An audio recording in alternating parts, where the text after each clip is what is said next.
Bugün ip bağlama işindeyiz. Tamam.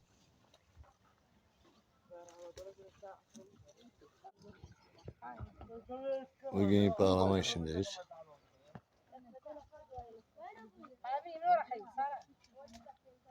Ama her gün bahçe işlerine gideriz çocuklar.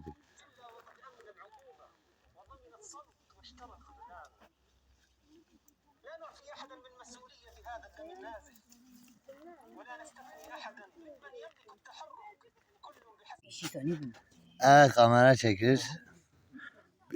Bir molası. Bana bakın. Sıcak. Çok sıcak. Direkt. Evet. Onur. Ben sıcak Ona bak. şekerimiz var, ben yiyorum. Mahlar'ın şekeri var, toz şekeri var. Bak. Bir sürü toz şekeri var Mahlar'ın. Gerçek şeker. Espri yaptım ama hiçbir üzülü anlamadı. Yamara bak. Murat. Yemeğimiz hepsi eskilemiş yani. Yemekler hepsi eşkilemiş bir yer olmuş. Ana güzel hiçbir şey getirmemiş. Ana hiçbir güzel bir şey getirmemiş diye Murat. Yiyecek hiçbir şey getirmemiş. Maşallah bahçenin bir başı var bir sonu yok. Nasıl korktun insan? Nasıl korkutuyor? Korku filmi. Korku filmi gibi bahçe anasını. Acaba ben bunu kaç yılda bitiririm korkusu var. Şöyle hoş değil ya. Öyle bir bahçeye girmişiz. Çok iyi.